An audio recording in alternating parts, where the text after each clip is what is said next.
I'm happy to discuss mobility with you, but I would like to know more about your background, what made you enter the mobility industry, because it also has to do something with passion, but also why did you enter politics as well? Because that's not the ideal. It's a tough business, I would say.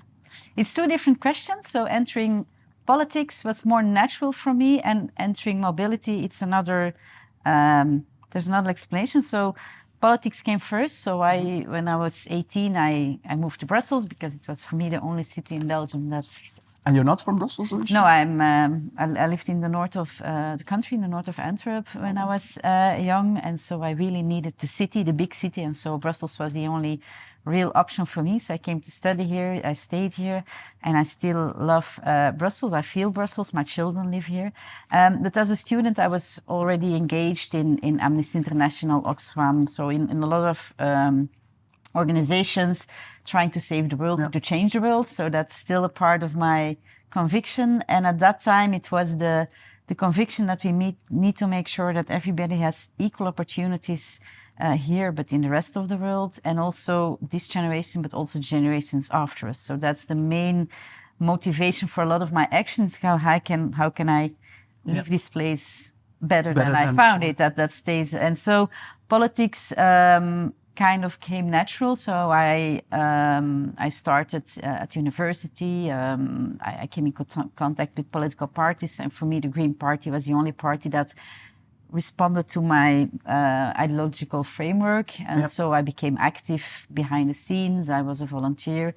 And then at a certain moment, I was on the list and went to parliament. So it was a more gradual, natural, it was never choice, because I found myself being elected to parliament. That's what most politicians say. Yes, but I was active, so I cannot say that I was not into politics, but politics is where we change the world. So I was convinced that I needed to be political active. As a student, I also tried to create my own political party. And so politics for me was a choice. I think I cannot imagine not to be not to be in politics. But the Green Party and going to a party politics took some more time. And I was on the list, but to support the Green Party. It was never with the intention, I want to have a place in parliament. And then suddenly I got a place in parliament, which was a nice day, but I was literally in the hospital giving birth to my son. So it was quite unexpected, but I was happy to be there. And so I was 10 years in parliament, 5 years in the Brussels parliament, and 5 years in the Flemish parliament. And I always focused on more social themes. So I was active in the Brussels parliament on housing, on work, on equal policy. So in those matters, to create more equal opportunities for everybody here in Brussels. In the Flemish parliament, I was really specializing in welfare and well-being, so in healthcare, in social care, so in those topics.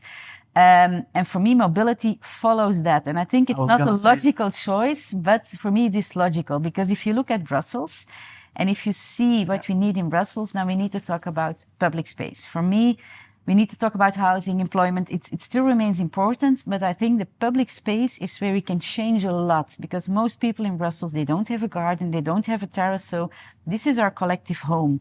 And we're treating our collective home like one big corridor to have cars passing from one side to the other, instead of creating a living room where you can be, where you want to be, where you can meet others, where children can play. So I really think that if we want to get the potential out of Brussels, we need to change our public space.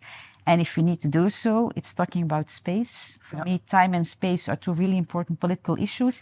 And so we need to talk about space. And if we want to change how the public space is organized, we need to talk about mobility. And so for me, mobility, I'm not motivated to transport people as quickly as possible from point A to B. I'm interested in how can we make sure that people can get around in all freedom, where they want to go, when they want to go, how they want to go, and how can we regain space in doing so, and how can we put more trees, more playgrounds, more public space open in our city. And that's why I said, okay, we need to talk about mobility, so let's change mobility. Wow. But that's the long introduction to your question. No, but